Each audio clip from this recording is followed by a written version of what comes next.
ឡឆ្ងាញ់ដោយសារគ្រឿងគ្រួសាររុងរឿងមិនដោយសារភរិយាស្ត្រីខំពុះពៀខិតខំមនីមនីអភិវឌ្ឍជាតិតើពិតមែនទេអង្គវេទិកាទាំងមូលជាទីគោរពជាកិច្ចចាប់ផ្ដើមខ្ញុំបាទសូមគោរពដល់អគ្គនាយកនៃសាលា Mickey Way Grand Big Hand One ជាទីគោរពដ៏ខ្ពង់ខ្ពស់និងសូមគោរពទៅដល់ថ្នាក់ដឹកនាំនិងអង្គវេទិកាទាំងមូលដែលមានវត្តមាននៅទីនេះជាទីគោរពនិងជាទីមេត្រីព្រមទាំងសូមសួស្តីទៅដល់មិត្តបងប្អូនសិស្សានុសិស្សដែលមានវត្តមាននៅទីនេះជាទីស្រឡាញ់និងជាទីរាប់អានខ្ញុំបាទឈ្មោះអឺងសុចិត្តជាសិស្សថ្នាក់ទី7ខនៃសាលា Mickey Way Grand Big Hand One អង្គពិធីទាំងមូលជាទីគោរពថ្ងៃនេះផងដែរខ្ញុំនឹងឡើងមកបកស្រាយនៅប្រធានបទមួយដែលគេបានលើកឡើងថាស្ត្រីមានតួនាទីយ៉ាងសំខាន់ក្នុងការអភិវឌ្ឍគ្រួសារនិងសង្គមជាតិ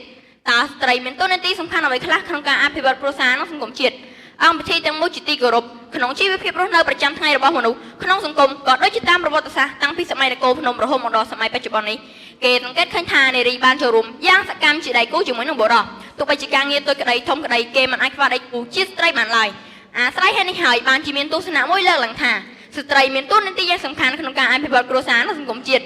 តើស្ត្រីមានតួនាទីសំខាន់អ្វីខ្លះក្នុងការអភិវឌ្ឍគ្រួសារនិងសង្គមជាតិអង្គពិធីទាំងមូលជាទីគោរពមុននឹងធ្វើការបកស្រាយនៅប្រធានបទខាងលើសូមអនុញ្ញាតឲ្យរូបខ្ញុំបានបកស្រាយនៅប្រធានបទបកស្រាយនៅពាក្យគន្លឹះចំនួន2ជាមុនសិន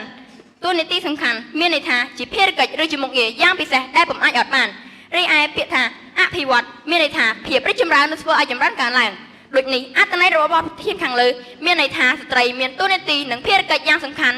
ក្នុងការជំរុញឲ្យគ្រួសារនិងសង្គមជាតិទទួលបាននូវភាពជោគជ័យនិងភាពរីកចម្រើនជាការពិតណាស់នៅក្នុងគ្រួសារនីមួយៗនារីគឺជាអ្នកដែលផ្ដល់ភាពកក់ក្ដៅបំផុតនៅក្នុងគ្រួសារដោយស្គាល់សុខទុក្ខប្តីចេះគោរពប្តីចេះយល់លោកប្តីព្រមទាំងជាមេផ្ទះដ៏ល្អនិងចេះរៀបចំទុកដាក់ទ្រព្យសម្បត្តិដែលប្តីរកបានត្រឹមត្រូវទៀតផងតែកូនប្រសូតមកនារីត្រូវទទួលបញ្ជុកជាអ្នកចិញ្ចឹមបីបាច់មើលថែថ្នាក់ថ្នមកូនពុំដែរហ្វ្រេប្រហែសឡើយមិនតែប៉ុណ្ណោះនារីត្រូវប្រកបការងារចិញ្ចឹមកូនមិនចាញ់បរិសុទ្ធឡើយមេដាទាំងឡាយគឺជាអ្នកដែលស្និទ្ធស្នាលជាមួយកូនជាងឪពុកដោយបានអប់រំទូមានព្រៀនប្រដៅកូនចៅគ្រប់បែបយ៉ាងដើម្បីឲ្យកូនក្លាយជាមនុស្សល្អនឹងគេជាងនេះទៅទៀតនៅក្នុងគ្រួសារនីមួយៗនារីគឺជាអ្នកដែលស្គាល់សុខទុក្ខប្តីចេះគោរពប្តីព្រមទាំងជាមេផ្ទះដ៏ល្អនិងចេះរៀបចំទុកដាក់ទ្រព្យសម្បត្តិដែលប្តីរកបានត្រឹមត្រូវទៀតផងឧទាហរណ៍នៅក្នុងគ្រួសារមួយបើមាននារីដែលជាអ្នកចេះរៀបចំទុកដាក់ទ្រព្យសម្បត្តិដែលប្តីរកបានត្រឹមត្រូវគ្រួសារនោះប្រកាសជាមានទ្រព្យសម្បត្តិនិងមានសុភមង្គលសុខដុមរមនាជាមិនខាន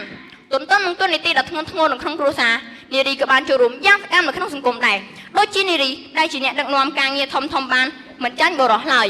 នារីបានចូលរួមក្នុងចលនាសង្គមយ៉ាងសស្រាក់សស្រាននិងបានជួយដោះស្រាយបញ្ហាលំបាកផ្សេងៗជាក់ស្ដែងនារីបានចូលខ្លួនផ្លូវលោកក្នុងវិស័យការងារជាច្រើនដូចជាគ្រូពេទ្យគ្រូបង្រៀននយោជកនយោជិតជាសហគ្រិនជាមេឃុំប្រធានសមាគមប្រសិទ្ធភាពរាជរដ្ឋាភិបាលនិងថ្នាក់ដឹកនាំសំខាន់ដទៃទៀតសូម្បីតែនៅក្នុងប្រវត្តិសាស្ត្ររបស់ខ្មែរដ៏យូរលង់ណាស់មកហើយក៏បង្ហាញពីគុណតម្លៃរបស់ស្ត្រីក្នុងការចូលរួមគ្រប់សកម្មភាពនៅក្នុងសង្គមដែរជាពិសេសព្រះនាងលីយីនិងព្រះនាងអន្តរទេវីដែលជាកម្ពុជានារីដ៏អស្ចារ្យបំផុតដែលបានចូលរួមក្នុងការដឹកនាំនិងអភិវឌ្ឍប្រទេសជាតិឲ្យឆ្ពោះទៅរកភាពជោគជ័យចំណែកនៅក្នុងស្នាដៃអក្សរសិល្ប៍មានស្នាដៃជាច្រើនបានសរសេរសរសើរអំពីសកម្មភាពនៃវីរភាពរបស់គំរូខ្មែរក្នុងការចូលរួមគ្រប់សកម្មភាពនៅក្នុងសង្គមដូចជាមាននៅក្នុងរឿងភូមិរាជឆានតួអង្គនាងនីនិងនាងប៊ីដែលជានិមិត្តរូបរបស់អ្នកស្រុកក្រាំងលាវក្នុងការទាមទារសិទ្ធិសេរីភាពពីអាណានិគមនិយមបារាំង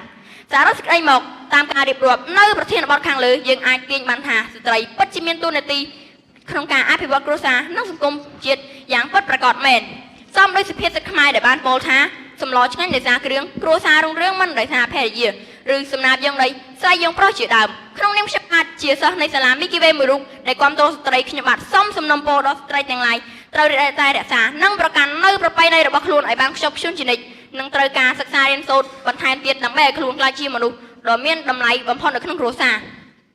នៅពេលនេះបទបង្ហាញរបស់ខ្ញុំបាទក៏ឈានទីបញ្ចប់ខ្ញុំបាទសូមប្រសិទ្ធពរជ័យឲ្យអង្គវេទិកាទាំងមូលជួបតែពុទ្ធពរទាំង4ប្រការនោះគឺអាយុវណ្ណៈសុខៈនិងពលៈកុំបីគ្នាឡើយខ្ញុំបាទសូមថ្លែងអំណរគុណនិងសូមអរគុណ